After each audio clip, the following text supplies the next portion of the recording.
OTEP à toutes les sœurs de combat, OTEP à tous les frères de combat kémites. Je vous reviens une fois de plus ce soir pour une nouvelle thématique intitulée Annonce et alerte. Déjà, je vais remercier les sœurs et les frères de combat du partage et des likes et des commentaires que les unes et les autres, les uns et les autres ont pu faire. Et donc, que ce travail se poursuive pour l'édification de la communauté kamite répandue partout dans le monde. Et je ne vais pas avancer sans très rapidement faire quelques rappels, notamment sur la question que nous avons abordée la dernière fois, à savoir est-ce que chez les kamites, le salut est individuel ou est-ce que le salut est collectif. Donc, très rapidement, j'ai mentionné les textes des pyramides, les textes des sarcophages, autant pour moi, que voici. Et j'étais en train de chercher le passage qui justifiait donc le salut collectif dans la pensée kamite. Vous voyez le titre qui est là, à la page 254. Le titre c'est « La réunion des familles ». La réunion de la famille, plutôt. Je vais donc lire rapidement un extrait. L'Horus, le grand, l'ancien, le maître du chant des souchets, Geb, prince des dieux, a ordonné de me donner ma famille, mes enfants, mes frères, mon père et ma mère, mes serviteurs et tous mes familiers, délivrés de l'opposition de Seth et du recensement d'Isis, la grande, aux côtés d'Osiris, maître de l'Occident. Geb, prince des dieux, a dit de me faire délier ma famille, mes enfants, mes frères et sœurs, mon père, ma mère, tous mes serviteurs et tous mes familiers sur le champ, délivrés de tout Dieu et de toute déesse, de tout mort et de toute mort. Voilà donc la preuve que le salut dans la pensée africaine est collectif et non individuel, contrairement au personnage fictif Jésus de la Bible qui dit il faut abandonner ton père, abandonne ta mère, abandonne tes frères et sœurs, abandonne tes tantes et tes oncles, abandonne tes enfants pour me suivre. Donc ça pose un réel problème et ça crée une incompatibilité réelle et patente entre la pensée du religieux issu du mouvement hébraïque, du mouvement chrétien et du mouvement islamique et la pensée du kémite qui est donc l'Africain noir enraciné dans ses valeurs ancestrales et dans sa sagesse ancestrale et dans sa spiritualité traditionnelle. Lorsque nous avons montré donc que chez nous le salut est collectif, nous avançons sur le deuxième point portant sur les questions que les sœurs et les frères de combat se posent souvent concernant la spiritualité africaine.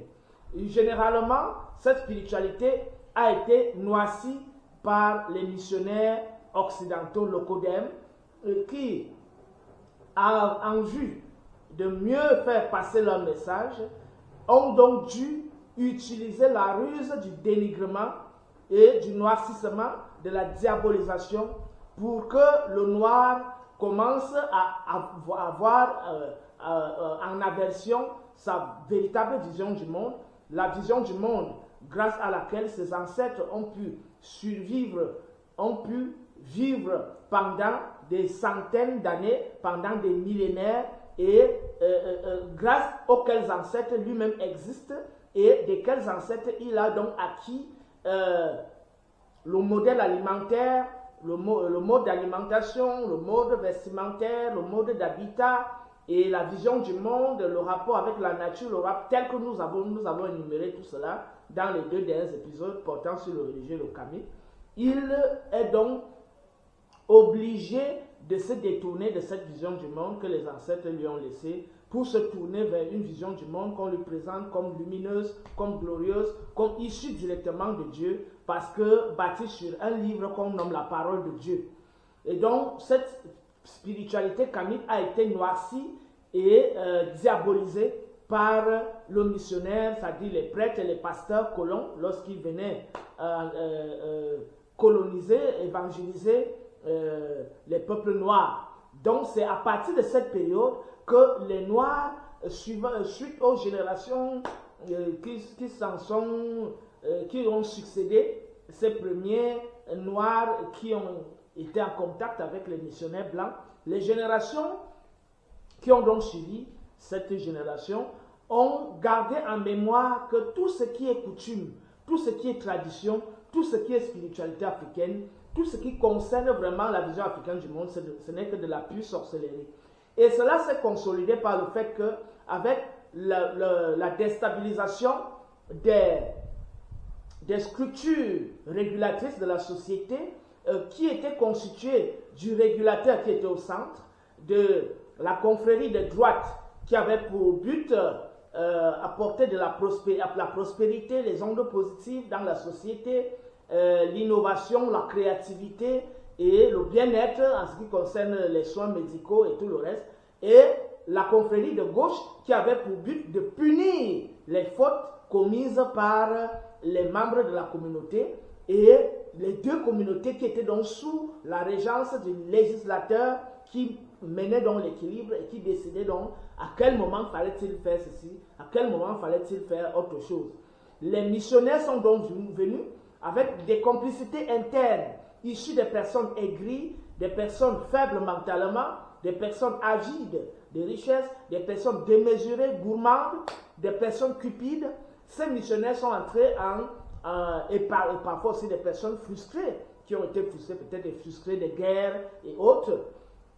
Ces missionnaires ont donc usé de ces pions internes pour déstructurer donc cette organisation sociale, qui faisait en sorte que la société était toujours en équilibre.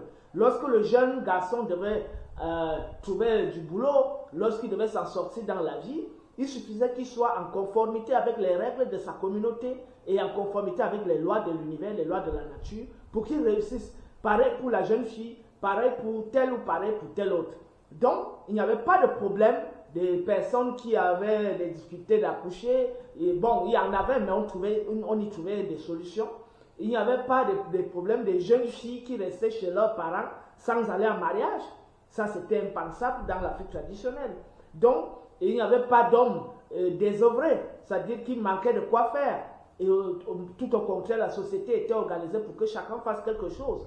Et maintenant, le danger d'être attaqué par des esprits maléfiques ou par des individus maléfiques était très réduit. Pourquoi? Parce qu'une fois que l'enfant naissait, automatiquement, on commençait à le blinder. Et au fur et à mesure qu'il évoluait au sein de la société, il subissait les séquences de blindage et d'initiation qui créaient donc un bouclier autour de lui, au point où il n'était plus exposé aux attaques maléfiques de certains esprits ou alors de certains individus. Contrairement à l'arrivée de la colonisation, de la religion, des religions coloniales, qui ont coupé donc les Africains, les Noirs, de cette réalité où les Noirs ont donc abandonné le système de blindage et le système d'initiation, le système de connaissance des lois de la nature et du respect de ces lois de la nature, du respect des interdits, pour épouser totalement la logique coranique ou, je ne sais pas, islamique ou chrétienne ou judaïque. Et au point où ils se sont donc retrouvés fragiles. Fragiles, pourquoi? Parce qu'ils n'avaient plus un bouclier réel qui les protégeait. On leur a vendu une illusion d'un bouclier qui serait la prière, ou des supplications, ou des lamentations. Et aujourd'hui, depuis cette période jusqu'à aujourd'hui, on a observé que ces prières ne valent rien du tout. Parce que les gens ont beau prier, ils sont toujours attaqués par les esprits maléfiques, par des individus maléfiques. Et ces prières ne sont pas efficaces. Parce que les unes et les autres, les uns et les autres qui continuent d'élever ces prières, tombent constamment malades, ont constamment des problèmes d'accidents, des problèmes d'enfantement, des problèmes de mariage, des problèmes de travail, des problèmes, toutes sortes de problèmes sont toujours là, malgré ces prières qui sont élevées jour et nuit vers je ne sais quel type d'entité. Donc, le système africain a été noirci parce que l'envahisseur a vu l'efficacité de ce système. Et l'objectif, c'était donc de fragiliser mentalement, fragiliser moralement, fragiliser physiquement l'homme noir afin qu'il soit désormais à sa merci. À la merci de qui? Du colon. À la merci de qui? Du prêtre blanc. À la merci de qui? Du pasteur blanc. Et maintenant, ils ont donc trouvé la technique pour diaboliser notre spiritualité, notre manière de vivre qui était réellement efficace, tel que je viens de le démontrer, pour nous vendre dans le rêve d'une religion qui ne nous met nullement en sécurité. Donc, et plus tard, qu'est-ce qu'ils ont fait? pour se dissimuler, ils ont donc formé des prêtres noirs, des pasteurs noirs, afin que cela ne soit plus visible, que ce sont eux qui nous enseignent et qui nous influencent immédiatement. Mais maintenant, nous sommes sous influence de nos propres frères aliénés dans ces systèmes et qui continuent donc de perpétuer ces travers idéologiques. Quand nous vont donc montrer que la spiritualité africaine n'est pas la sorcellerie et que le mot sorcellerie, que les gens fuient dans les villages et dans certaines villes, dans certains lieux, en disant il y a les gens qui mangent les autres et autres, c'est tout simplement parce que vous êtes fragile désormais. Vous n'êtes plus sous la protection du blindage, vous n'êtes plus sous la protection de l'initiation, vous n'êtes plus sous la protection de la sagesse africaine qui repose sur les lois, le respect des lois de l'univers, le respect des lois de la nature et le respect des interdits codifiés par les ancêtres. Puisque vous n'êtes plus dans cette logique, vous êtes donc fragile et vous êtes exposé à tout mot. Je vous rassure, moi je vais dans mon village, je n'ai peur de rien. Pourquoi? Parce que je respecte scrupuleusement ce que mes ancêtres ont ordonné et je fais des efforts après chaque 6 mois, après chaque 1 an, 2 ans, 3 ans, de faire des bains de purification, des blindages et autres. Et cela me met en sécurité. Et partout où j'entre, je n'ai aucun problème. Donc, ceux qui se plaignent de la sorcellerie des villages en disant vraiment, vous nous demandez de retourner à la spiritualité africaine alors que ce n'est que de la sorcellerie, je vous dis, vous vous mettez à porte-à-faux parce que même parmi les prêtres, il y a les sorciers. Même parmi les pasteurs, il y a les sorciers. Donc, parmi les gens vers lesquels vous allez, vous êtes sûr d'être à l'abri parce que ces gens vous parlent de Dieu, alors que parmi eux, il y a ceux qui sont là, qui sont destinés à voler vos énergies. Donc, je pense que la bonne méthode aujourd'hui reste le blindage et l'initiation et les bains de purification. Je rappelle cela aux sœurs et aux frères kamites de se rassurer qu'en passant par cette voie que je viens d'indiquer, vous êtes sûr d'être à l'abri de tout danger et de toute sorcellerie. J'avance donc très rapidement en évoquant la question quel est donc le chemin que doivent suivre les kamites, les aspirants kamites et les aspirantes kamites. Le chemin que doivent suivre ces frères et sœurs est simple. Redécouvrez à travers les vidéos que nous produisons, redécouvrez à travers les articles que nous publions, redécouvrez à travers les ouvrages que nous rédigeons, que nos aînés ont rédigés et que d'autres continuent de rédiger et que nous continuons de rédiger. Redécouvrez cela, écoutez la sagesse qui y est véhiculée, mettez-la en pratique. Observez les lois de la nature, respectez-les et mettez-les en pratique. Respectez les 42 lois de Maat. Vous devez entrer en possession, en connaissance de ces 42 lois de Maat, qui se trouvent au chapitre 125 du livre de sortie à la lumière, nommé autrement le livre des morts des anciens Égyptiens. Une fois que vous entrez en connaissance, en contact avec ces lois et que vous les mettez en pratique et que vous pratiquez aussi les rites de blindage, les rites de purification, vous êtes sûr d'être à l'abri de tout danger. Et le respect des lois de Maat vous permet d'établir une conscience et une pensée qui vibre en harmonie avec les lois de l'univers. En ce sens, vous êtes sûr d'être à l'abri du danger. Donc, voilà le chemin que les kamites et les aspirants et aspirantes kamites doivent suivre.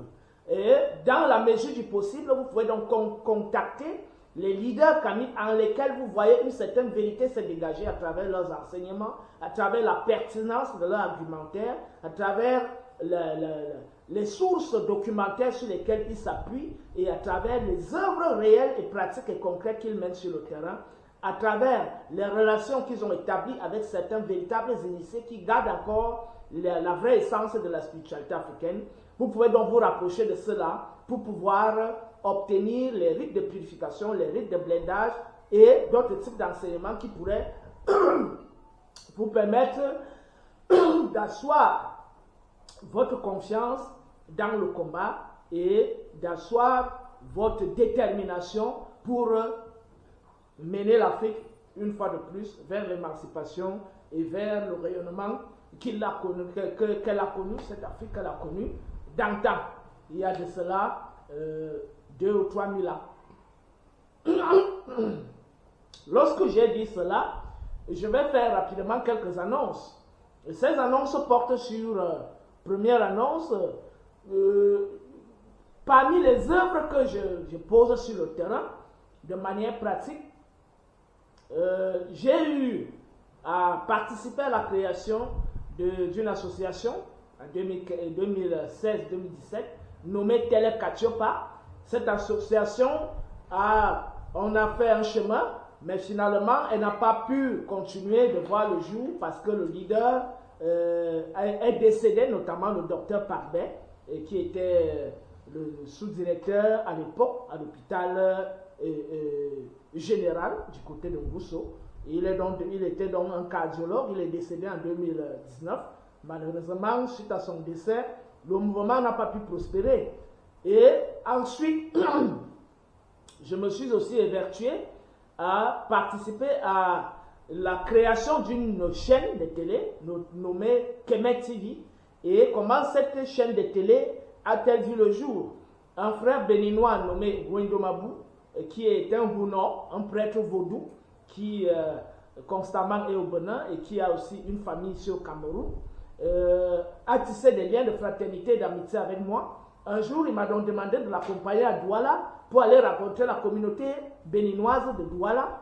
Lorsque nous y sommes arrivés, nous avons été chaleureusement accueillis, tout le monde nous a reconnus, bon, principalement moi, puisque j'ai été dans les médias depuis les années 2004, pour la première fois que j'apparaisse dans un média.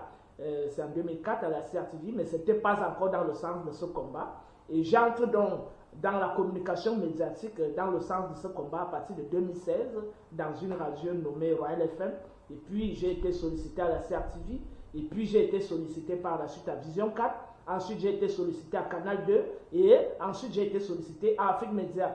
Et je suis justement sollicité à Afrique Média lors de mon voyage avec le frère béninois.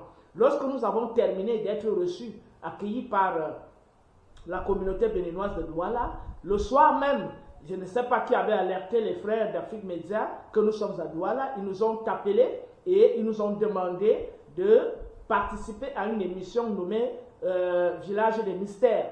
C'est donc ainsi que nous nous sommes portés vers Afrique Média et nous avons participé à cette émission. C'était un dimanche parce que l'émission passe chaque dimanche à partir de, je crois, 22 h. Et donc nous y avons participé. Mais nous avons constaté que sur ce panel, le modérateur était musulman, même comme il se réclamait de la tradition africaine. La plupart des panélistes étaient dans les chapelles, soit musulmanes, soit chrétiennes et autres. Donc une sorte de syncrétisme qui ne dit pas son nom. Parce que nous avons, tel que je l'ai constaté, j'ai vu en ces personnes une considération de la spiritualité africaine bornée à ce qu'on appelle la naturothérapie, c'est-à-dire la médecine africaine. Voilà ce qu'eux considèrent comme la spiritualité africaine. En ce qui concerne les autres principes, notamment la maths, l'initiation, le culte des ancêtres et le respect de nos textes sacrés, tels que les textes des pyramides, ils n'y sont pas. Les textes des pyramides, les textes des sarcophages, le livre de sortie à la lumière, ils n'y sont pas parce qu'ils demeurent ancrés dans le Coran, dans la Bible et dans toutes ces tendances qui continuent de faire beaucoup de mal au peuple noir aujourd'hui. Et il nous avait d'ailleurs dit que lorsque nous allons commencer nos interventions, que nous ne portions aucune critique aux religions. Donc notamment aucune critique contre l'islam, aucune critique contre le christianisme, aucune critique contre le judaïsme ou contre la franc-maçonnerie ou contre quoi que ce soit. Que notre objectif, c'était de parler purement de la médecine africaine et que le volet spiritualité africaine ne devait être confiné que dans le siège de la médecine africaine. Voilà donc un panel où on prétend parler de l'Afrique, mais où en réalité les présentateurs, y compris là où partout ailleurs où je suis passé, il y avait toujours cette tendance-là. J'ai donc attiré l'attention du frère béninois sur ce fait en lui disant, voilà, à chaque fois que nous allons nous asseoir sur un panel pour parler d'Afrique, le présentateur nous conditionne toujours en nous disant, non, voilà, parce que lui, il appartient déjà à un label. Que penses-tu de la création d'une chaîne purement kamique où nous diffusons uniquement nos idées, notre vision du monde, nos habitudes alimentaires, notre vestimentaire, notre art, tout ça? Il me dit, mais frère, tu as une très bonne idée. Rentrons sur Yaoundé, nous allons y réfléchir. C'est donc ainsi que lorsqu'on rentre sur Yaoundé, on fait appel à un frère Kamit aussi, qui est dans le combat depuis des années, le frère Nyamsi Yomba. On lui pose le même problème. Il dit que waouh, mais il se mouille hein, on met la main dans la pâte pour mettre sur pied un média purement kamite. Et je vous rassure, en Afrique actuellement, il n'y a aucun média qui est un média purement kamite. Afrique Média fait essentiellement dans la politique. Afrique Média ne fait pas la promotion de la spiritualité africaine, des valeurs négro-africaines et de la vision africaine du monde. Afrique Média n'en fait pas la promotion. Parce que parmi eux, il y a des gars qui sont dans ces labels que je viens d'énumérer là. Donc, que les gens, lorsqu'on dit chaîne panafricaine, elle doit être considérée comme chaîne panafricaine. Mais Kemet TV est une chaîne kamite. Parce que j'avais précisé dans les anciennes vidéos que le mot panafricanisme ou panafricanéité est un melting pot dans lequel on trouve des francs-maçons, des rosicruciens, des gnostiques, des musulmans, des chrétiens, des judaïstes et autres, et lequel mouvement n'a pas pu réussir jusqu'à aujourd'hui à cause de ce problème. Donc moi, je ne me réclame pas du panafricanisme, mais je me réclame de la kamitologie, de l'afrocentricité. Donc, la chaîne que nous avons mise sur pied, notamment Kemet TV, a déjà vu le jour et nous avons déjà commencé à émettre certaines émissions. Et le problème que nous avons aujourd'hui, c'est le problème des satellites. Nous avons besoin de 2 satellites. Un satellite, parce que là, actuellement, nous émettons sur Creolink, ce qu'on appelle généralement émission sur câble. Creolink, c'est une application qui permet de diffuser dans un périmètre réduit, dans une sphère très réduite. Et maintenant, il faut qu'on soit connecté au satellite et que nous, on soit connecté effectivement à 2 satellites. Un satellite qui émet en Asie, en Russie et sur toute la terre africaine, et un autre satellite qui émet en Amérique du Nord et en Europe. Donc nous avons besoin de ces 2 satellites et nous avons fait le budget. Les 2 satellites nous reviendront à 2 millions de francs CFA, ce qui donne autour de, je crois, 2500 à 3000 euros. Et c'est la raison pour laquelle, suite à ce besoin urgent que nous avons, vu aussi l'intérêt que nous accordons à la communication et au souci que nous avons de faire intervenir nos sœurs et frères kamites de l'extérieur afin de pouvoir partager nos connaissances. Si nous ne sommes pas connectés au satellite, nous ne pouvons pas inviter les sœurs et frères kamites à intervenir à Kemet TV. C'est d'ailleurs la raison pour laquelle, pour élargir donc ce prisme communicationnel, il est impératif que les sœurs et frères kamites qui m'écoutent actuellement puissent se remuer pour mettre sur pied, ou tout au moins que chacun puisse apporter sa contribution pour que nous puissions acheter ce satellite-là. Et pour que cela soit mis en œuvre, je vous invite tous à être mobilisés pour l'achat de ces 2 satellites dont Kemet TV a besoin. D'ailleurs, lorsque je terminerai mon propos sur ce sujet, je vous permettrai de voir à quel niveau Kemet TV est actuellement, tout ce que nous avons déjà à notre disposition et ce qui nous manque pour combler nos besoins. Et c'est la raison pour laquelle j'appelle donc toutes les sœurs et frères kamites à me joindre via le numéro WhatsApp plus 237 676 40 74 40 plus 237 676 40 74 40. Donc, une fois que vous m'aurez joint, je vous donnerai les modalités à travers lesquelles vous pourrez faire vos dépôts et lesquels dépôts pourront contribuer donc à l'achat de ces satellites-là. Et tout à l'heure, je vais donc vous laisser suivre en quelques secondes les images de Kemet TV pour que vous voyez à peu près où nous en sommes et ce qui nous manque à réaliser. Hotep, je vous reviens tout à l'heure.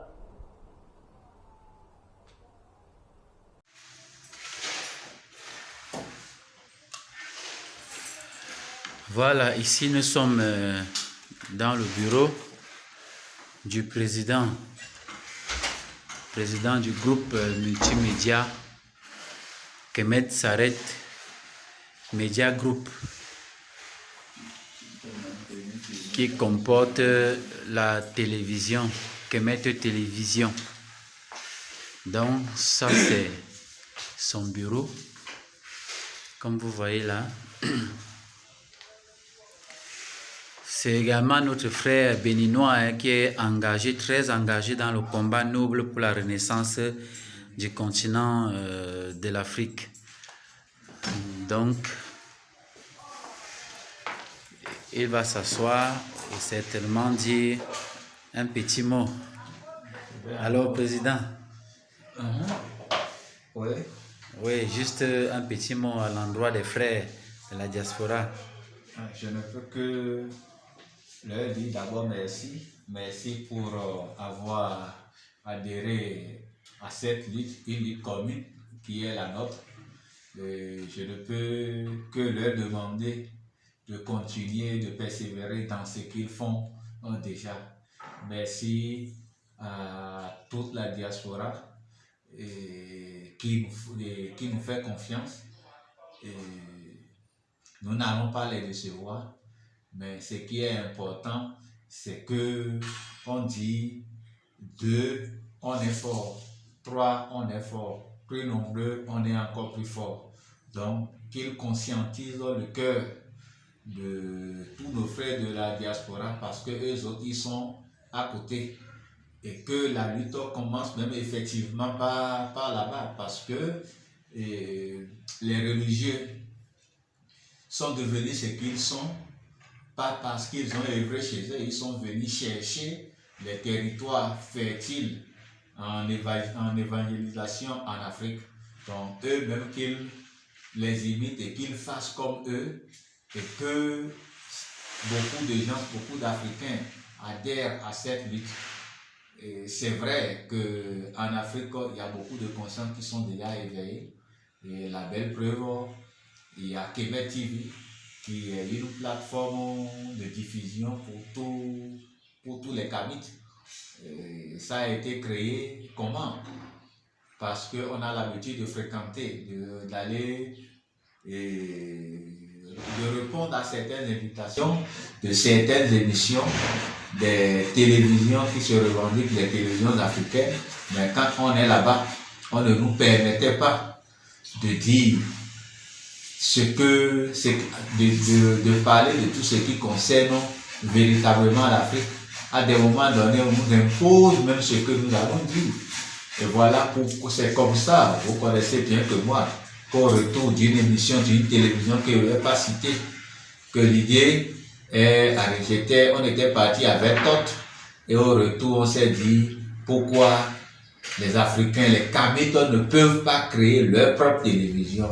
Voilà pourquoi Kemet TV, c'est comme ça que Kemet TV a vu le jour, pour qu'on puisse qu'on puisse être libre de mieux défendre nos valeurs, de mieux imposer notre vision du monde.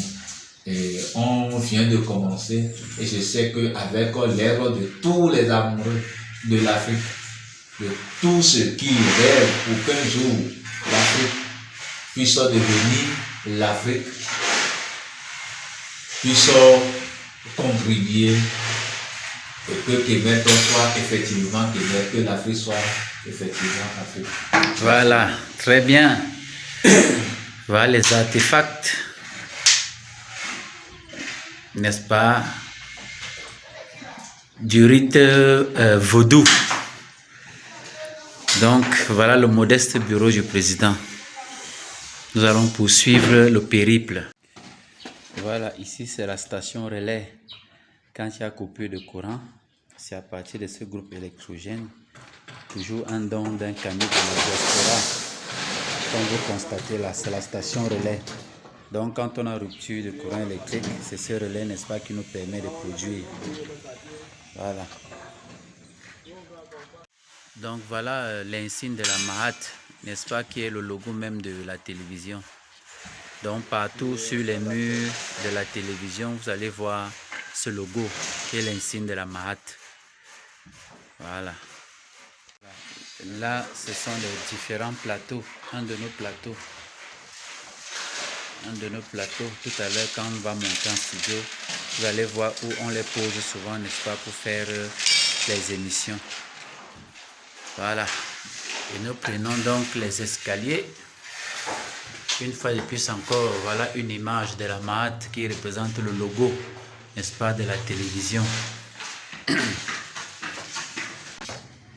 Donc ici c'est le couloir qui mène à la télévision, à l'accueil. Donc voici la porte d'entrée, comme vous voyez là, Donc, ici, c'est l'accueil. Tout modestement, hein, de fil en aiguille, vraiment, nous nous battons avec l'aide des frères comme vous. Question de nous apporter vraiment le petit soutien nécessaire qui nous permettra véritablement, n'est-ce pas, de mettre sur pied définitivement une télévision digne, comme on a l'habitude de voir un peu partout. Ici, ça, c'est la salle des machines. Donc, c'est dans cette salle, notamment qu'on prépare les PAD, c'est-à-dire les prêts à diffuser, les émissions qu'on va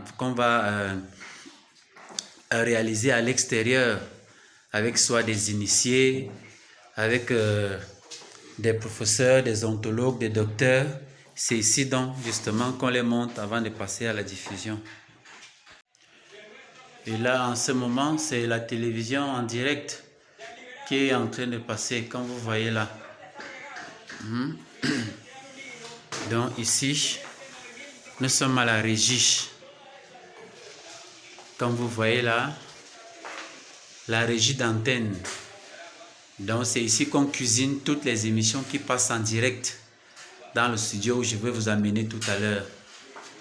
Donc vous voyez les différents écrans, vous voyez les différents moniteurs, ordinateurs.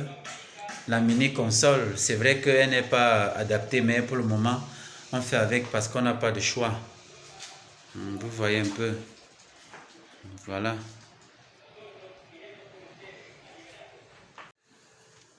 Donc, voilà le studio derrière moi. Voilà à quoi ça ressemble. Et votre modeste serviteur, votre humble serviteur, je suis le directeur général de cette chaîne de télévision. Et je ne manquerai pas également de saluer ici notre frère Tot. C'est lui avec qui nous avons émis l'idée de mettre cette télévision sur pied. Et depuis qu'elle existe, justement, il fait des pieds et des mains, justement pour que le champ d'émission soit plus important, afin que les frères de la diaspora également nous suivent de ce côté-là. Donc, merci également infiniment à Tot pour le travail qu'il a là-bas et pour l'idée qu'il a eue, notamment à travers ce logo. Le logo Mahat que vous voyez là, ce logo, c'est Tot.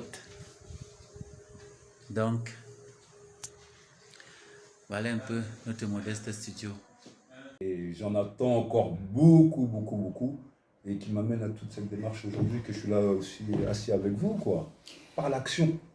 Voilà, vraiment, une fois de plus, bienvenue au Cameroun. Vous êtes dans les studios de Kemet Télévision, la seule télévision camerounaise, n'est-ce pas, qui est vouée au combat noble qui est le nôtre, c'est-à-dire au combat tamite.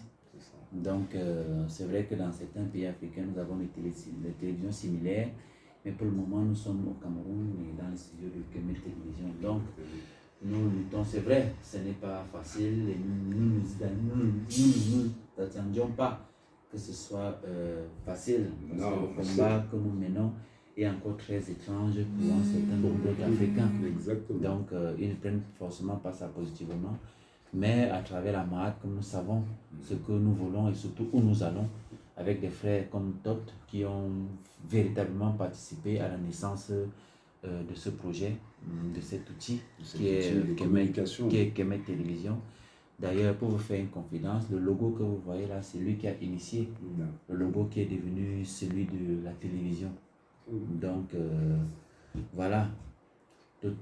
Toutefois que vous arrivez au Cameroun et que vous avez un message à passer, sachez que Kemet Télévision est là pour vous recevoir et pour je vous en remercie grandeusement et je vous le dis, c'est un honneur d'être là dans ce modeste studio, petit mais avec des grandes choses. C'est ça. On sait que la dimension des choses ne se voit pas que dans le visu. Voilà. Donc voilà, c'est le ressenti, le truc. Mais je vous avoue, hein, que j'étais pas, quand ma démarche là, avec le truc, je m'attendais quand même le truc. Mais par contre, ce que je ne m'attendais pas, je vous l'avoue tout de suite, je vous le dis, frère Tot, c'est que vous m'amenez là. Là, vous m'avez fait un honneur. Là, je vous le dis, et même, je vous l'avoue devant cette caméra, c'est la première fois que je m'exprime comme ça. Donc voilà. J'espère que vous avez suffisamment dégusté cet extrait, je vais dire cette vidéo sur les réalisations que nous avons eu à accomplir sur Kemet TV. Bon, après avoir donc fait toutes ces annonces, je m'en vais immédiatement dans le sujet qui nous tient aujourd'hui, sur lequel notre rencontre d'aujourd'hui tient. Et le thème, comme je l'ai dit, c'est annonce et alerte. J'ai terminé avec les annonces, maintenant je passe au niveau de l'alerte. L'alerte porte sur la nouvelle tendance actuelle nommée la franc-maçonnerie égyptienne. Il y a eu un certain réveil à un certain moment, lorsque certains panafricanistes avisés se sont rendus compte que les mouvements tels que la franc-maçonnerie, la Rose-Croix, le mysticisme et autres ne militent pas pour notre faveur. Le christianisme populaire, l'islam, le judaïsme, tout cela ne milite pas pour nos intérêts. Et ils ont donc commencé à prendre du recul vis-à-vis de ces mouvements. Malheureusement, ceux qui ne sont pas suffisamment doués en termes de connaissances, en termes de lucidité et en termes de force de volonté, en termes de prudence et en termes d'honneur et en termes de vision, se sont laissés et continuent de se laisser aujourd'hui appâter par cette tendance nommée franc-maçonnerie égyptienne, Rose-Croix à Morque, qui se réclame de l'Égypte pharaonique. Car ceux qui ne sont pas suffisamment outillés en connaissance sont éventuellement entraînés dans ce piège-là, qui consiste à ce que, une fois qu'on entend parler de l'Égypte en bien, ou qu'on nous peigne quelque chose, on dit que c'est égyptien ou que c'est africain, on soit immédiatement séduit par cela, et n'ayant pris aucune précaution préalable auparavant de se renseigner suffisamment sur ce que c'est que la pensée africaine, sur ce que c'est que la spiritualité africaine, la philosophie africaine, la vision africaine du monde et la conception africaine de l'initiation, la conception africaine du rapport au monde, le modèle africain de société. Les gens prennent très peu de temps sur ce type d'instruction. Ils se lancent très rapidement sur les tendances qui leur sont présentées comme africaines ou alors comme égyptiennes. C'est la raison pour laquelle j'attire donc l'attention ce soir des frères et sœurs Kamit sur cette tendance nommée aujourd'hui franc-maçonnerie égyptienne. Pourquoi je reviens dessus? Je reviens dessus simplement parce que il y a une émission à laquelle je participais dans une chaîne connue au Cameroun, tout récemment, et ça fait 2 mois que j'ai arrêté d'aller là-bas à cause des raisons qui restent pour l'instant personnelles. Et bon, il y a eu un problème. Il y a eu un problème et j'ai dû garder mon honneur, j'ai dû garder ma hauteur d'esprit parce que ce genre de choses ne vont pas dans le sens de mon combat. Et quand quelque chose ne va pas dans le sens de mon combat, je ne m'y engage pas. Donc, mon intérêt, mon combat étant l'édification de mon peuple, le peuple noir, mon combat étant la fédération des consciences du peuple noir, mon combat étant la lutte pour le bien-être collectif du peuple noir et le bien-être des progénitures, de notre progéniture, qui sont l'avenir du peuple noir. Je ne peux pas avoir des enfants et je ne mène pas un combat pour le bien-être de mes enfants. Donc quand ça ne va pas dans le sens de ce combat et que je dois m'aligner derrière les individus, là je ne m'aligne pas. Voilà. Donc, la question sur la franc-maçonnerie égyptienne a attiré mon attention parce qu'elle avait été évoquée sur ce panel où on avait voulu attirer mon attention en disant, bon, tu critiques la franc-maçonnerie, mais est-ce que tu sais qu'il y a une franc-maçonnerie égyptienne? C'est la même chose, la même situation que j'ai vécue tout récemment, la semaine passée, lorsque j'étais quelque part en train de causer avec certains frères africains où je critique donc, je montre que ces mouvements-là n'épousent pas notre vision du monde. Et nommément, lorsque je parle de la franc-maçonnerie, quelqu'un me dit, mais est-ce que la franc-maçonnerie est mauvaise? Est-ce que tu as déjà mené des investigations? Est-ce que tu t'es déjà intéressé à la franc-maçonnerie égyptienne? J'ai commencé à rire parce que je ne peux pas parler de ce que je ne maîtrise pas. Je suis un métaphysicien. J'ai plus de 12 ans d'expérience dans le domaine de l'ontologie et la métaphysique. À l'intérieur, on étudie les cosmologies. À l'intérieur, on étudie la philosophie des religions. À l'intérieur, on étudie l'histoire des religions. À l'intérieur, on étudie les langues traditionnelles, les langues anciennes, telles que le sanskrit, le grec, le latin, l'égyptien ancien, et tout ça. On étudie tout ça. À l'intérieur, on étudie les symbolismes des traditions antiques. Donc, celui qui est dans la franc-maçonnerie doit plutôt venir s'asseoir pour prendre les cours auprès de moi parce que je suis un maître. Hein? On m'a discerné des titres académiques sur ce point-là. Donc, pendant qu'eux, ils y vont, étant des ignorants sur tout ce que je viens d'énumérer, et on parle les éblouir dans ça, au point de les canaliser idéologiquement, sans savoir où on les mène. Moi, j'ai acquis ces connaissances dans un milieu laïque, où je me suis formé d'ailleurs moi-même à 70%, en dehors des 30% que j'ai acquis auprès de l'université. Les autres 70%, c'est disons des efforts personnels, des orientations suivant mes motivations internes, mes intuitions personnelles et suivant la réalité ambiante dans laquelle je vis en tant qu'Africain, en tant que Noir, ayant acquis une sagesse traditionnelle auprès de mon père, auprès de mes grands-parents, et etc., qui ont donc dû canaliser ma recherche afin que je ne m'égare pas dans la recherche et que je n'aille pas dans tous les sens. Donc, ayant donc acquis cette expérience, je suis mieux placé pour dire aux francs-maçons, aux rosicruciens et aux gnostiques où ils se trouvent. Je parle bien des francs-maçons noirs, des rosicruciens noirs et des gnostiques noirs. Parce qu'eux, généralement, ne savent pas où ils se trouvent. Pourquoi? Parce qu'il a étudié le droit et arrivé à un certain moment, lorsqu'il cherche une position ou un positionnement, on lui dit voilà la voie pour pouvoir atteindre tel objectif.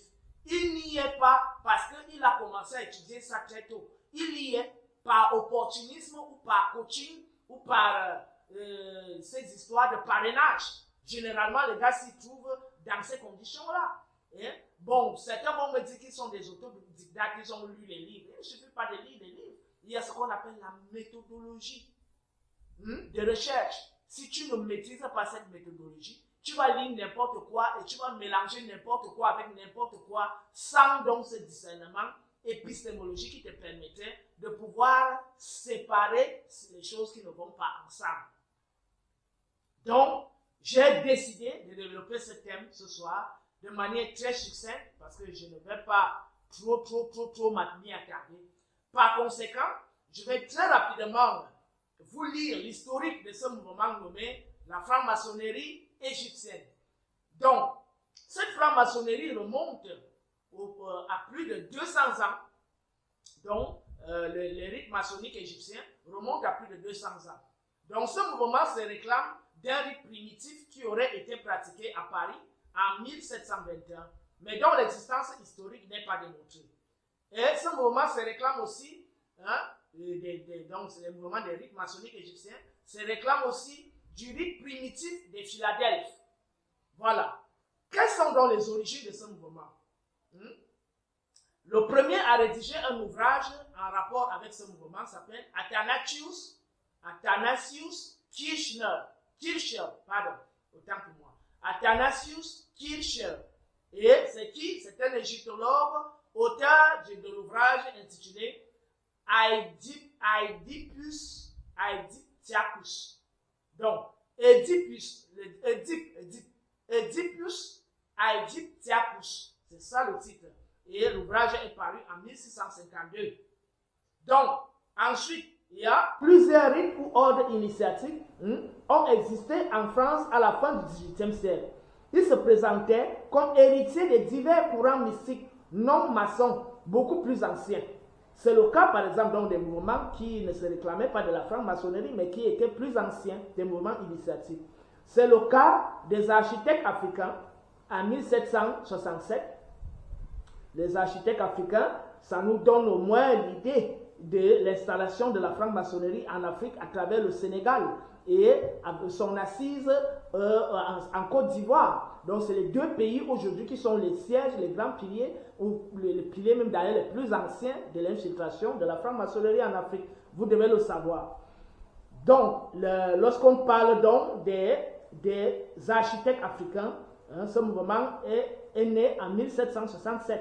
Ensuite, il y a un autre mouvement, le rite primitif des Philadelphes, qui est né en 1780.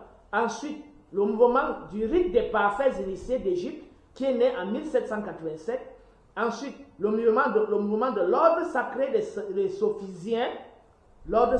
Sophisiens, né en 1801, et le mouvement des Amis du désert, né en 1806. Ensuite, nous évoluons. D'après eux, ces rites s'inspirent de la tradition égyptienne et pourtant, ces rites constituent une association de traditions et de textes tels qu'ils sont compris à cette époque-là. Donc, pendant qu'ils nous disent que ce sont les traditions égyptiennes, en réalité, c'est un ensemble de textes issus de plusieurs origines connues à cette époque-là. Ça, c'est là où je dois déjà attirer votre attention. Donc, notamment, il y a l'Égypte, il y a la Perse, il y a l'Inde, il y a la Grèce, et vous allez constater par la suite que ce que je vous dis est vrai. Donc, quand vous avez compris, on avance. Nous avons donc les ouvrages rédigés à cette époque par l'abbé Jean Terrasson en 1731. Son ouvrage intitulé Sétos. Son ouvrage intitulé Sétos, donc relatif à Seth, bien évidemment. Ensuite, on a l'ouvrage, bon, avant ça, on a déjà l'ouvrage qu'on a cité, Aedicus Aedictiacus, de Athanasius Kirch, sorti en 1652. Et donc, le second ouvrage, c'est l'ouvrage de l'abbé Jean Terrasson, intitulé Sétos, lequel ouvrage est paru en 1731. Nous avons des ouvrages comme Monde primitif, dont l'auteur est Antoine Cour de Guébelin, et l'ouvrage est paru en 1773. Entre autres, on a la Kabbale judéo-chrétienne, l'hermétisme néoplatonicien, l'ésotérisme, les traditions chevaleresques.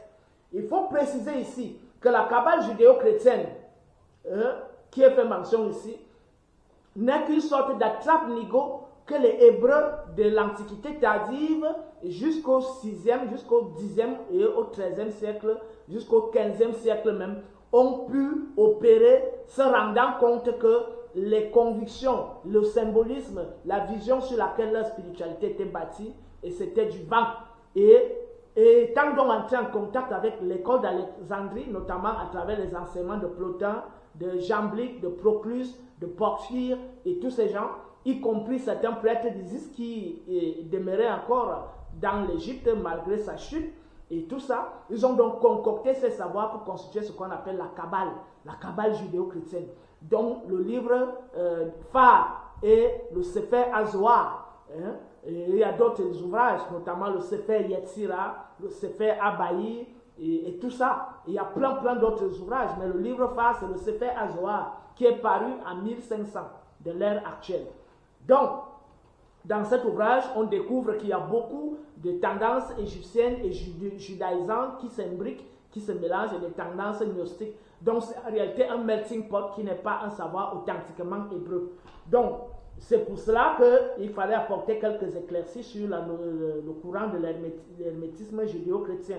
Maintenant, l'hermétisme néoplatonicien est ce qui a été concocté par les souverains lagides, notamment les Ptolémées, dont le fondateur principal est Ptolémée Soter, qui a donc institué le culte de Sérapis, et il s'est donc érigé en sauveur, Ptolémée le sauveur, parce que le mot grec Soter signifie sauveur. Donc, ces mouvements naissent à partir de moins 250, c'est-à-dire 250 avant l'ère actuelle, et se consolident à travers l'école d'Alexandrie.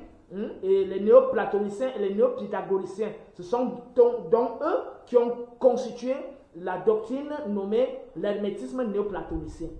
Et nous avançons, l'ésotérisme, c'est justement cette mixture entre la doctrine et les doctrines hellénistes, notamment issues des textes de Platon, des pythagoriciens, des Empédocle, d'Agrigante, des gens comme Apollonius de Tyane, et des textes issus aussi de la Perse, notamment les oracles chaldéiques, le zoroastrisme, des textes issus de l'Inde, dans la tradition indienne antique, notamment le shivaïsme, le brahmanisme, des textes issus des mythes scandinaves, des mythes, voilà. Donc, ils ont donc fait ce melting pot, et c'est tout ça, sans oublier la Kabbale juive, bien évidemment, qui elle-même est un autre melting pot. Donc, ils ont constitué tout un panache, un truc mélangé comme ça, qu'ils nomment ésotérisme. bien évidemment avec l'interprétation des symboles de l'Antiquité, avec l'intervention de l'alchimie et de l'astrologie. C'est ça qu'ils nomment ésotérisme. Ensuite, nous avons les traditions chevaleresques qui ne sont rien d'autre que les traditions issues de l'Église catholique romaine, notamment le temple, l'ordre des Templiers, dont les chevaliers et autres. Donc c'est un mouvement issu directement de l'ordre des Templiers. Et ça peut être un mouvement dissident, mais c'est issu de là. Nous évoluons donc. Le mouvement théurgique et magique de Joseph Balsamo, dit Cagliostro, qu'il nomme abusivement le rite de haute maçonnerie égyptienne, est en réalité sans lien avec une tradition égyptienne. Nous précisons donc ici que le mouvement de Joseph Balsamo, nommé généralement Cagliostro, le célèbre Cagliostro, est un mouvement qui est abusivement nommé rite de la haute magie égyptienne, parce que ce mouvement n'a rien, lorsque cet auteur commence à constituer ce mouvement, il n'est nullement en contact avec la sagesse égyptienne, ou notamment la sagesse négro-africaine. Donc il a constitué son propre mouvement et il a baptisé comme il voulait, notamment rite de la haute maçonnerie égyptienne. Au 19e siècle, le rite dit de Misraïm est en réalité fondé par les partisans de la culture hébraïque. Donc, d'abord, il faut rappeler que le mot Misraïm est un mot hébreu qui nomme l'Égypte. Et vous allez retrouver dans la généalogie, notamment dans la généalogie d'Enoch, on parle de Misraïm, on parle de Pout, on parle de Couche, on parle de Canaan. Donc, ce sont les d'après la généalogie biblique, qui n'a rien à voir avec la véritable généalogie historique. Donc, ils ont nommé Misraïm, le peuple de l'Égypte. Or, le mot Misraïm sort de l'égyptien ancien Messoura, c'est-à-dire ceux qui sont nés de Ra, Messoura. Mais eux, ils ont donc judaïsé ça, c'est devenu Misraïm. Voilà. Comme beaucoup d'autres mots qu'on retrouve dans leur Torah et dans leur Bible. Kirjataïm, Misraïm, Ephraïm. Ça, c'est hébreu déjà. Donc, ce n'est plus, il ne s'agit plus de l'Afrique. Lorsqu'on nous parle donc de l'initiation de Misraïm, ça ne saurait être une initiation purement négro-africaine. Parce que là, c'est la perception juive et hébraïque de la spiritualité négro-africaine. Ça, c'est leur interprétation et leur perception qui n'entrent pas en ligne droite avec la vision africaine du monde. On fixe déjà des limites sur cette tendance dite rite de Misraïm, dit que c'est un rite égyptien. Ça, c'est faux. C'est la conception hébraïque, la conception juive des rites égyptiens. Voilà. C'est la même chose qu'on retrouve dans les tendances des ouvrages comme Les secrets de l'Exode, publié par Roger Messaud et son frère Pierre Messaud et Roger Sabat, qui sont des kabbalistes hébreux, juifs, donc qui n'a rien à voir avec la vérité. Je l'ai d'ailleurs démontré dans la série de vidéos sur les délires des septiens kabbalistes, riposte contre les délires des septiens kabbalistes. Vous pouvez suivre cette série de vidéos, c'est 3 vidéos. Si vous suivez la première, vous devez suivre la deuxième et la troisième pour entrer dans la cohérence de ce que j'enseigne. Donc, l'ordre de Misraïm n'est nullement c'est la raison pour laquelle je précise que le rite dit de Misraïm est en réalité fondé par des partisans de la culture hébraïque. Donc ce mouvement est fondé en 1814, entre 1814 et 1815, par les frères Marc, Michel, Joseph Bédaride. Donc je reprends, par les frères Marc, Michel et Joseph Bédaride. Donc Marc Bédaride, Michel Bédaride et Joseph Bédaride. Ils ont fondé ça à Paris. Nous évoluons donc, qui étaient-ils? Ils étaient des cadres moyens de l'armée impériale en Italie qui ramenèrent donc ce rite de Naples, mais ayant débuté à Venise. Le rite a débuté à Venise, où leur père, le père des frères Bédaride, aurait été initié vers 1771 ou entre 1771 et 1773. Le rite maintenant, ce rite de Misraïm a été couvert par des réseaux politiques et libéraux républicains, il faut le préciser en France. Ce mythe a été couvert par des réseaux politiques libéraux et républicains. Ensuite, le frère Morrison, originaire d'Écosse, entre 1780 et 1849, joue un rôle important dans l'histoire de ce rite. Il a été un médecin militaire des armées britanniques pendant les guerres napoléonaises et il s'établit à Paris en 1822. Il contribua à la reconstitution du rite, de Misraïm. Il y aurait aussi eu une loge nommée Jérusalem des vallées égyptiennes, fondée par les frères dissidents de Misraïm. Vous voyez ce que je viens de dire, qu'en réalité c'est la conception juive, hébraïque des mystères égyptiens. Et c'est pourquoi vous pouvez donc constater ici une loge Jérusalem des vallées égyptiennes. Et donc pourquoi? Parce qu'en réalité, dans l'Antiquité tardive, on retrouve dans l'ouvrage de l'UNESCO, publié par l'UNESCO, intitulé Histoire générale de l'Afrique, que les Juifs, les Grecs et les Africains autochtones cohabitaient en Égypte. Donc c'est normal qu'ils nous parlent de Jérusalem des vallées égyptiennes.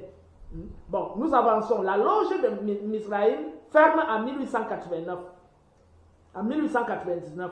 Mais en 1889, le rite de Misraïm, placé sous la juridiction de Paris, compte 3 loges à Paris, 8 en province, 2 à New York, c'est-à-dire aux États-Unis, 1 à Buenos Aires, c'est-à-dire en Argentine, et 1 à Alexandrie, c'est-à-dire en Égypte. Vous voyez? Vous comprenez donc qu'ils ont installé ces loges. C'est eux, c'est-à-dire la tendance judaïsante qui donne son interprétation des mystères égyptiens. C'est eux qui répandent donc ces loges-là.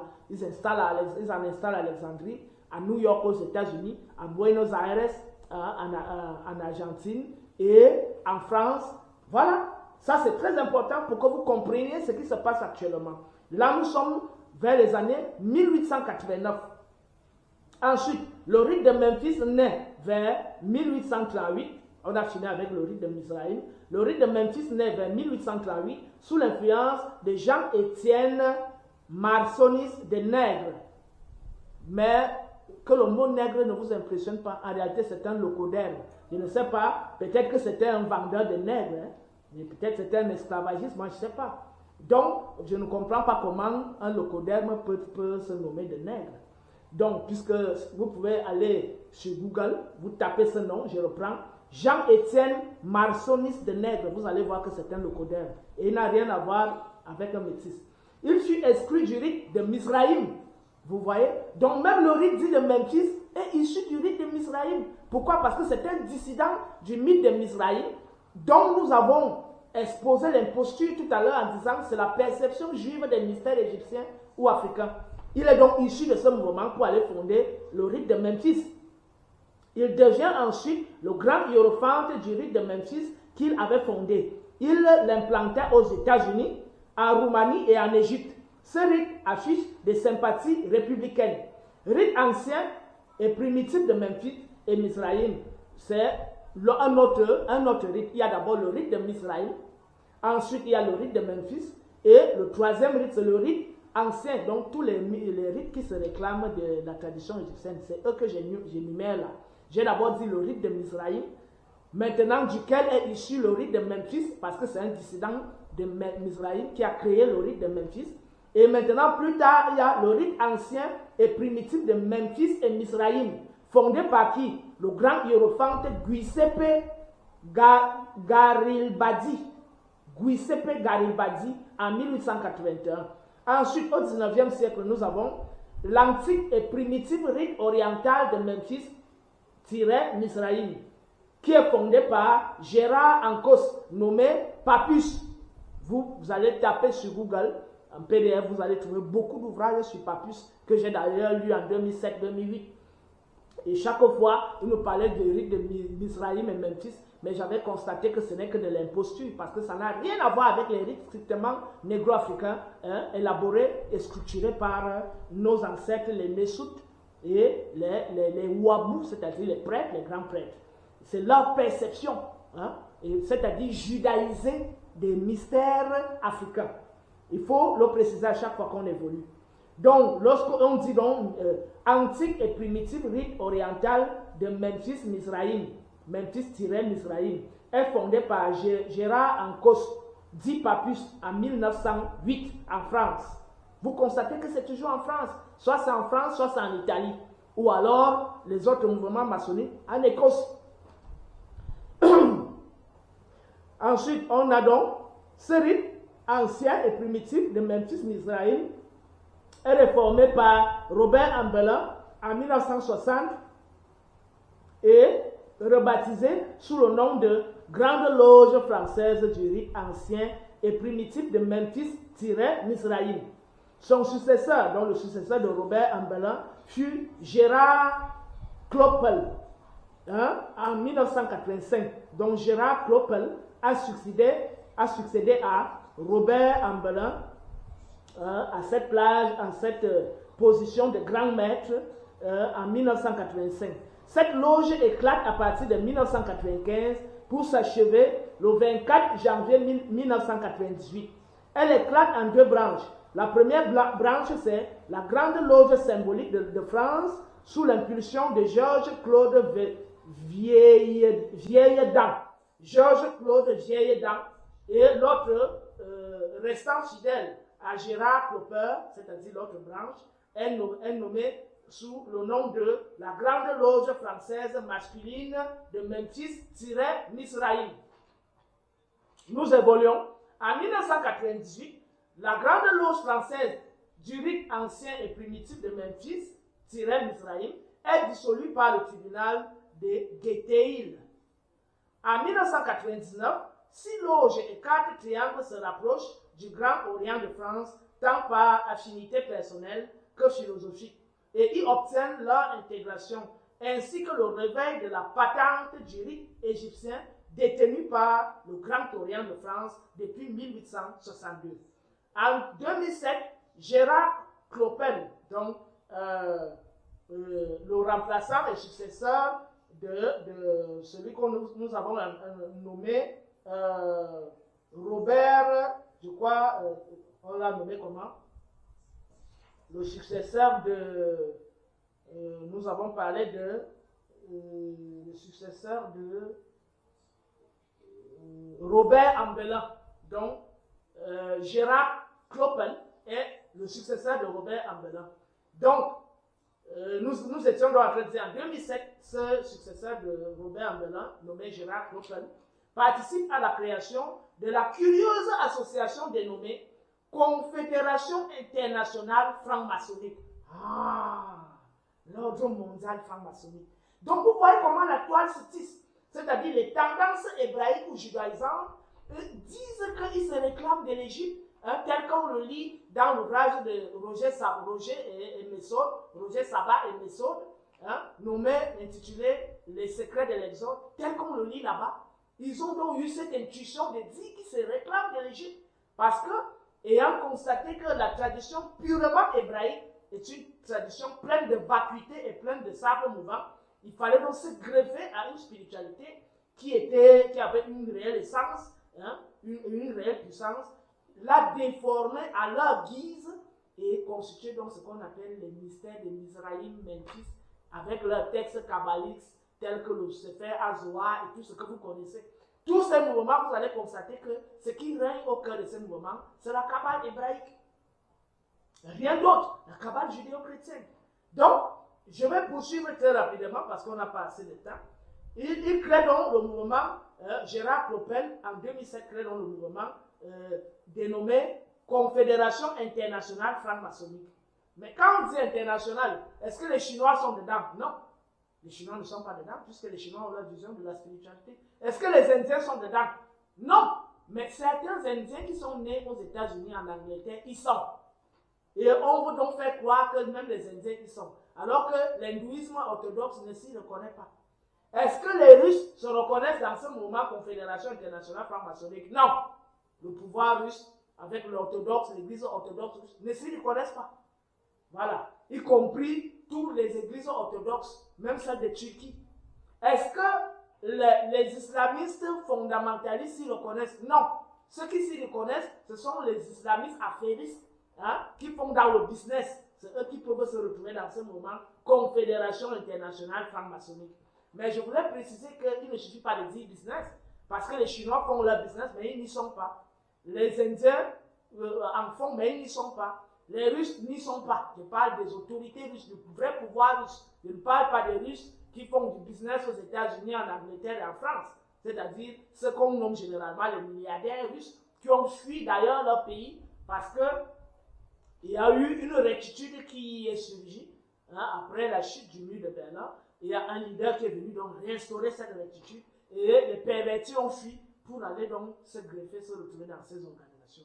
Je rappelle tout récemment, en 2017, 2018, 2019 même, le premier ministre italien Matteo Salvini a radicalement interdit la présence des francs-maçons dans son gouvernement. Ça veut dire que même en Italie, il y a des tendances fondamentales qui luttent contre ces tendances maçonniques-là. Donc on ne peut donc pas dire Confédération internationale franc-maçonnique.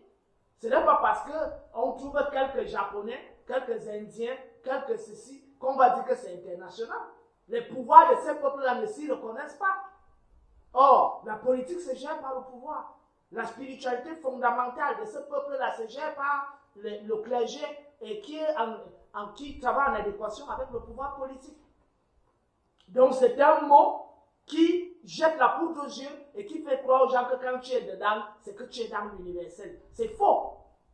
Donc, Gérard Klopp décide de restaurer l'ordre des rites unis de Memphis, Misraïm et Misraïm. Pourquoi? Parce qu'avec la floraison de l'égyptologie, les gars se sont rendus compte que lorsque les Noirs vont se rendre compte de ce que leurs ancêtres ont fait et ont eu à élaborer, mais ils vont immédiatement se reconnecter, se reconnaître et se reconnecter à cette spiritualité. Il faut donc anticiper pour que lorsque les nègres auront tendance à se reconnecter à la spiritualité élaborée par les prêtres de Kemet, de Kamata, ils se retrouvent facilement pris au piège dans le filet de cette tendance maçonnique nommée Ordre des rites unis de Memphis et Misraïm.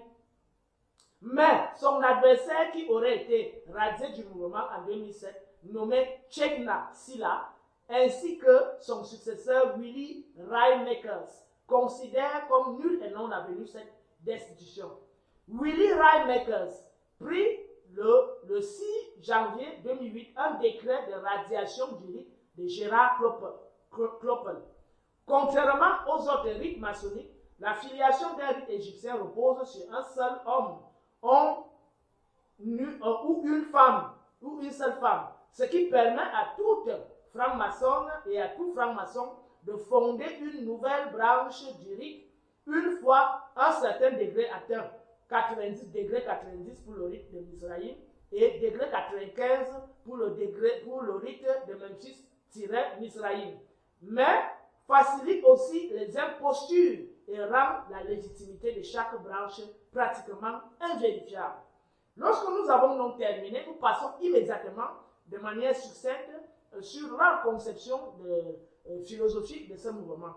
Quelle est donc la philosophie de ce mouvement? Elle est réduite en quelques phrases. La relation de l'homme la relation de l'homme au sacré, premier tiret. Deuxième tiret, distinction d'après eux, c'est-à-dire qu'ils disent que les Égyptiens distinguaient le vrai du réel. Bon, on le reconnaît. Bon. Maintenant, le troisième tiret, tous les acteurs de la tradition égyptienne ont tenté de faire revivre sous la forme maçonnique les anciens mystères. Je reprends. Tous les acteurs de la tradition égyptienne ont tenté de faire revivre sous la forme maçonnique les anciens mystères. Ça revient donc à ce que je venais de dire. À savoir que, en réalité, il ne s'agit pas des rites égyptiens, mais d'un syncrétisme opéré suite à la collection des rites anciens de la Perse, de la Syro-Babylonie, de l'Égypte antique, de la Grèce antique, de la Rome antique, des mythes scandinaves et tout ça. Donc ils ont mélangé tout ça et ça va donc se vérifier sur ce que je vais vous énumérer là tout à l'heure. En ce qui concerne les degrés dans le rite de Memphis-Misraïm, eux ils vont à 99 degrés. Alors que le Grand Orient de France s'arrête à 33 degrés. Vous allez donc comprendre que c'est effectivement un syncrétisme suite au degré que j'ai sélectionné et que je vais vous énumérer ici. Au 16e degré, vous avez le prince de Jérusalem, c'est-à-dire le judaïsme, la tendance judaïque, qui s'y trouve. Ensuite, vous avez au 18e degré, sublime prince Rose-Croix. Là maintenant, vous savez que les Rose-Croix, c'est le mélange entre le gnosticisme, l'essénisme, la philosophie grecque et l'école d'Alexandrie. Tout ça, c'est ça, une fois de plus, syncrétique. Donc, au 19e degré, nous avons le grand pontife ou sublime écossais, dit de la Jérusalem céleste. On retrouve encore là l'influence juive et hébraïque. Nous avons au 21e degré chevalier Prussie. La Prusse, c'est l'Allemagne actuelle. Donc, les rites germaniens, les rites germains ou les rites germaniques s'y trouvent, de la tradition germanique. Au 22e degré, nous avons prince du Liban. Vous voyez donc le Liban avec la tradition de ce qu'on a appelé à l'époque la Phénicie, les rites phéniciens. Voilà, syriens et phéniciens s'y retrouvent. Nous avons ensuite le chef du tabernacle. Il s'agit de quel tabernacle? Le mot tabernacle se retrouve dans la Bible. On dit que le tabernacle de Yahvé, construit par Moïse. Ensuite, nous avons le prince des tabernacles, y compris. Donc, nous avons au degré 23, chef du tabernacle, degré 24, prince des tabernacles, degré 25, chevalier de serpent d'airain, le serpent de Moïse, le serpent que Moïse a élevé dans le désert. Ça se retrouve dans Genèse, je vais dire dans Exode, dans la Bible. Nous avons donc, au 28e degré, chevalier du soleil. Donc, ça retrouve les anciens rites solaires. Et nous avons donc, au degré 34, chevalier de Scandinavie, donc les rites scandinaves. Et nous avons au degré 40, sage shivaïste, c'est-à-dire Shiva, c'est l'Inde déjà, on parle de l'Inde. Ensuite, nous avons au degré 49, sublime sage des pyramides, là c'est lié à l'Égypte. Au degré 50, sublime philosophe de Samothrace, ça c'est la Grèce. Ensuite, degré 51, sublime titan de Caucase. Ça, c'est les mythes des peuples de la neige, là, la zone du Caucase. Ensuite, nous avons, au degré 55, sublime docteur orphique, dont les rites d'Orphée, dans les mythes grecs. Et nous avons, au degré 58, prince brahmine, c'est-à-dire Brahma, dans le brahmanisme indien. Nous avons, au degré 62, sublime sage d'Élésis. Vous vous souvenez des mythes grecs d'Élésis, de Samothrace, et voilà. Et on évolue au degré 64, sage de Mitra. Mitra, c'est une divinité perse, donc la tradition perse. Au degré 71, patriarche des Védas sacrés, c'est l'Inde. Vous voyez, c'est déjà un syncrétisme. Je continue. Au degré 76, nous avons le patriarche d'Isis. Vous voyez?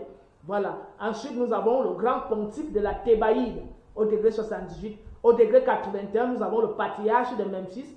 Au degré 66, au degré 86, nous avons pontife de Sérapis. Nous avons parlé du culte de Sérapis. Et maintenant, au degré 92, nous avons le sublime catéchrist. Caté comme cathédrale ou cathéloupe, et Christ comme Christ, le christianisme. Vous voyez donc cette mixture. Et donc, au degré 94, nous avons le sublime patriarche de Memphis, et etc., etc. C'est presque la même chose qu'on va retrouver dans le Grand Orient de France, notamment chevalier de Jérusalem, chevalier Rose-Croix, chevalier de Jérusalem au 9e degré, chevalier Rose-Croix au 11e degré, chevalier du tabernacle au 14e degré, chevalier du serpent au 15e degré, patriarche des Védas au 26e degré, patriarche des Védas sacrés, 27e degré, maître égyptien, patriarche d'Isis, 28e degré, patriarche de Memphis, 30e degré, sublime maître du grand œuvre académie égyptienne. Voilà, donc l'académie égyptienne est contrôlée par eux. Ensuite, 32e degré, prince de Memphis, et 33e degré, patriarche, grand conservateur, arcana arcanorum. Lorsque nous avons donc écumé très rapidement l'historique et les tendances de ce mouvement, nous découvrons immédiatement que ce mouvement est de type syncrétique. Et donc, comme il est de type syncrétique, il n'a donc rien à voir avec ce qu'on pourrait nommer franc-maçonnerie égyptienne.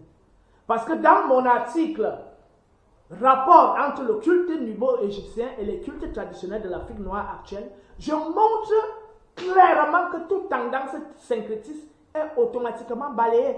Parce que toutes les cosmogonies ne se valent pas. Et c'est d'ailleurs la raison pour laquelle j'interpelle les sœurs et les frères de combat d'aller relire cet article. Ceux qui ne l'ont pas lu, d'entrer en possession de cet article, qui est très important pour ne pas tomber dans ce genre de piège où on vous dit franc-maçonnerie égyptienne. Je vais donc évoluer en interrogeant donc cette franc-maçonnerie sur quelques points. Premièrement, nous avons vu que sur le plan philosophique, c'est une philosophie issue des traditions syncrétiques. Donc, en réalité, c'est un syncrétisme philosophique. Voilà. Et il y a maintenant les problèmes fondamentaux. Les questions que nous nous posons. Est-ce que le mot franc-maçonnerie est d'origine négro-africaine, est issu des langues africaines, même de l'égyptien ancien? Bon, on va dire Freemason. Est-ce que c'est d'origine de l'Égypte ancienne? Free signifie libre. Mason, c'est-à-dire le constructeur. Mais le mot que nous on connaît en Médounéter, c'est Jess, soi-même. Iket, construire. Construire à partir de soi-même. Jess, c'est à partir de soi-même. Construire, Iket. Non, mais c'est pas free, c'est pas libre. C'est pas libre bâtisseur. À partir de soi-même ne signifie pas qu'on est libre. À partir de soi-même signifie ce que nous avons comme connaissance est issu de ce que nos parents nous ont légué comme connaissance, de ce que nos ancêtres nous ont légué comme connaissance, de ce que notre communauté, de notre famille, notre peuple nous a légué comme connaissance. Il ne s'agit donc pas d'une connaissance personnelle, il s'agit d'un construit qui se bâtit sur la base du socle du peuple et qui remonte à des multimillénaires suivant la lignée ancestrale, la lignée généalogique. Il n'est donc pas question d'une libre construction qui se passe sur la base de la pure subjectivité de l'initié. Ou alors sur la base de ce qu'un groupe artificiel étranger a créé et auquel ce groupe nous appelle pour aller faire des rites auprès de ce groupe qui est un groupe étranger. Il s'agit d'une construction quand on dit soi-même, soi. C'est l'individu intégré dans le socle familial et dans le socle ethnique, dans le socle tribal et dans le socle du peuple, lequel peuple lui-même baigne dans une histoire multimillénaire et laquelle histoire se retrace à travers une généalogie et des habitudes alimentaires, vestimentaires, des rites, des interdits et tout ça. C'est intégré dans l'histoire d'un peuple. Ce n'est pas une histoire construite par des individus issus du Japon, des États-Unis, d'Angleterre, de France qui s'asseyent, qui construisent. Non, ça c'est une organisation artificielle. Ici, il s'agit d'un arbre enraciné dans les racines, ce dont je viens de faire cas. Notamment, Jess Iker, construit à partir de soi-même. Soi-même, c'est notre identité culturelle. Voilà. Donc, franc-maçon, ce n'est pas d'origine africaine, parce que signifie libre constructeur. Jess Iker signifie construit à partir de soi-même. Et je précise, le soi-même là n'est pas exclu de la famille et du peuple. Alors que free peut être free, comme on dit freedom, qui peut se libérer de sa famille, de son peuple, qui peut se libérer même de son état, qui peut aller signer une autre nationalité ailleurs et dire qu'il est déjà de là-bas. Village planétaire. Voilà. Et non franc-maçon. Le mot franc-maçon n'est pas d'origine africaine. Donc, nous balayons déjà les expressions Freemason et franc-maçon. Dès qu'on dit la franc-maçonnerie égyptienne, Egyptian Freemasonry, on ne s'y reconnaît pas parce que les deux expressions Freemason et franc-maçon ne nous concernent point. Nous évoluons. Qui en est? Où en sont les créateurs? Nous venons de voir tout simplement que c'est des gars issus des tendances judéo-chrétiennes. Le rite de Mizraïm. Mizraïm est un mot hébreu, ce n'est pas un mot égyptien. Les Égyptiens disent Messoura. Et donc maintenant, nous voyons que la tendance dominante, c'est la Kabbale hébraïque, telle que nous l'avons énumérée en suivant sur la trace la philosophie des créateurs de ces mouvements-là. Et nous avons expliqué que l'initiateur du rite de Memphis est issu du rite de Mizraïm, c'est-à-dire la tendance hébraïque, la lecture hébraïque des mystères égyptiens. C'est leur lecture à eux, et qui est une lecture erronée et distordue, qui n'a rien à voir avec l'esprit négro-africain. Donc, une fois que nous avons montré que les créateurs de ce mouvement ne peignent pas dans l'esprit de l'Afrique traditionnelle, et ne se reconnaissent même pas dans l'égrégore naturel de l'Afrique traditionnelle. Lequel égrégore s'élabore sur la filiation généalogique. Ils ne sont pas de notre généalogie. Ils ne sont pas de notre unité linguistique. Ils ne sont pas dans nos rites traditionnels. Ils ne sont pas dans le totémisme compris d'après la logique négro-africaine. Ils ne peuvent donc pas en parler. C'est nous qui devons en parler. Donc, c'est un mouvement créé par des étrangers qui sont non seulement étrangers à l'Afrique, mais étrangers à l'esprit négro-africain, étrangers à la spiritualité africaine, étrangers à l'histoire de l'Afrique, étrangers à l'égrégore naturel africain. C'est donc un mouvement artificiel créé par des usurpateurs et des manipulateurs en réalité. C'est un mouvement d'ordre impérialiste. Et c'est cet impérialisme qui se poursuit donc sous la complicité de certains nègres tapis dans l'ombre en Afrique qui disent qu'ils pratiquent la franc-maçonnerie égyptienne. Troisième point, quels sont les objectifs? C'est tout simplement le contrôle, la continuation du contrôle. Avec des publications, la découverte de l'Égypte, ils se sont rendus compte que ce qu'ils pratiquaient n'avait pas de valeur. Il faut y intégrer quelques éléments de la spiritualité égyptienne, mais modélés à leur manière. Et pour que cela serve aussi leurs intérêts. Parce qu'à chaque fois que les Noirs vont se réveiller pour dire nos ancêtres étaient les pharaons, les Nessout et les Ouabou, les prêtres de l'ancienne Égypte et de l'ancienne Nubie, on va se reconnecter au texte égyptien et eux ils vont donc nous brandir cela pour nous dire que voici donc la spiritualité égyptienne. Et on va plonger bêtement dedans. C'est ce que beaucoup de jeunes nègres font aujourd'hui en Europe, en Amérique, en Asie et en Afrique. C'est pour ça que ce thème était très important. Je ne pouvais pas passer dessus parce que beaucoup de jeunes sont dans cette tendance actuellement. Ils disent qu'ils pratiquent la franc-maçonnerie égyptienne ou alors ils sont dans la Rose-Croix à mort parce que les Amorciens se réclament d'Akhenaton et d'Amenhotep III. Et j'ai précisé dans plusieurs séries de vidéos qui était Amenhotep III et qui était Akhenaton. Et je vous invite à aller réécouter la vidéo intitulée « La cosmologie de l'ordre des Septiens », deuxième épisode. Allez écouter ça. La cosmologie de l'ordre des Septiens, deuxième épisode. Vous allez revoir où j'explique de manière claire qui était Amenhotep III, qui était Akhenaton. Je vais donc évoluer. Quand j'ai expliqué que leurs objectifs sont toujours des objectifs d'ordre impérialiste, c'est-à-dire avoir toujours emprise sur les consciences, toujours piéger les peuples dans cet ordre dit global, à tendance universelle, d'après eux, mais qui sert réellement leurs intérêts. Donc, le quatrième point, c'est que signifie donc cet effort de maintenir des idéologies sémites, notamment la Torah, la Bible, le Coran. Mais c'est tout simplement la revanche des Sémites. La revanche des Sémites. Ils prennent revanche sur nous parce qu'ils ont voulu prendre le pouvoir à travers les Hyksos. Ils ont même pris le pouvoir pendant 100 ans, autour de 1650. Mais ils ont été repoussés, expulsés vers la Syrie, vers la Palestine et vers toutes ces zones-là.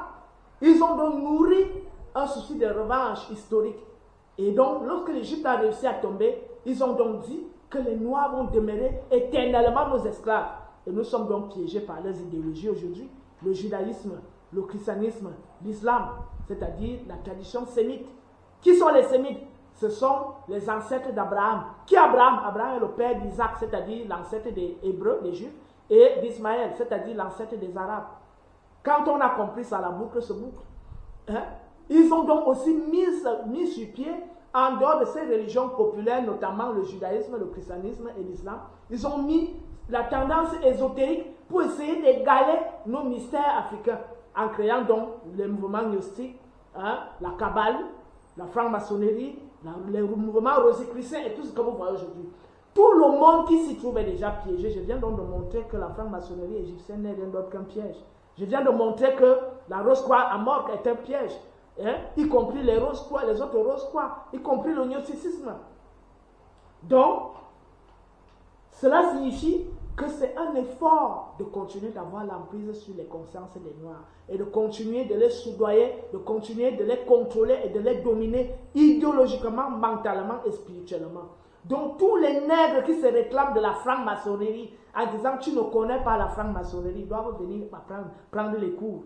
Parce qu'eux, ils y sont entrés, pas en termes d'experts, mais en termes de titulaires d'un diplôme en droit, titulaire d'un diplôme en économie, titulaire d'un diplôme en journalisme, en communication, en je ne sais quoi, gestion, en banque, en je ne sais quoi, architecture et tout ça. Hein? Vous y êtes entré en termes d'exerçant dans telle fonction ou ayant fait telle filière. Vous n'y êtes pas entré en tant qu'expert. Moi, je suis un expert métaphysicien, ontologue. Hein? Donc, c'est à moi, étant entendu que j'ai appris ça jusqu'en cycle doctorat, je suis mieux placé pour vous en parler. Et je ne me suis pas limité à l'académisme. J'ai fait une formation de titan.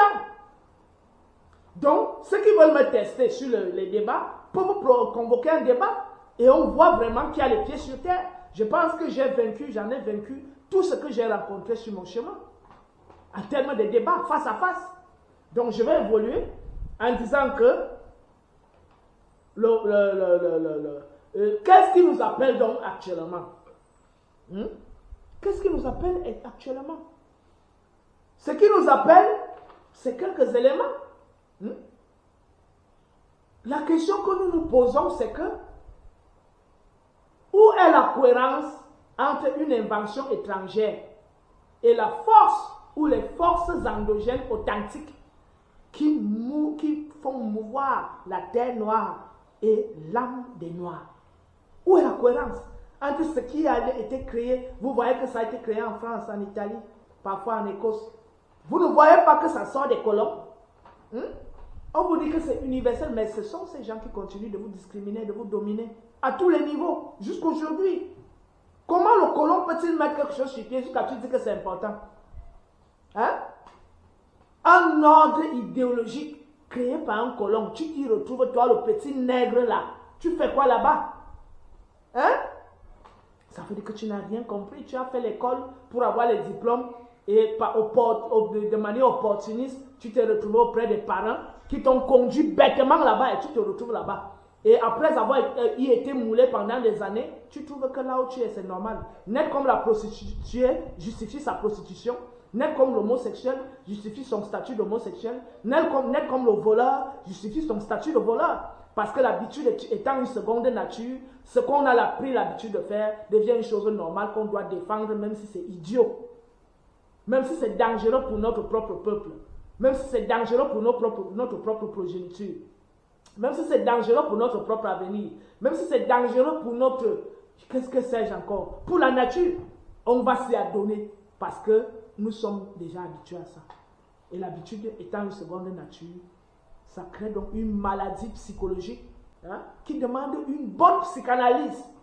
Et c'est la psychanalyse que je suis en train de faire là actuellement. Vis-à-vis de nos frères qui sont dans ces choses-là. Donc, nous avons d'autres préoccupations.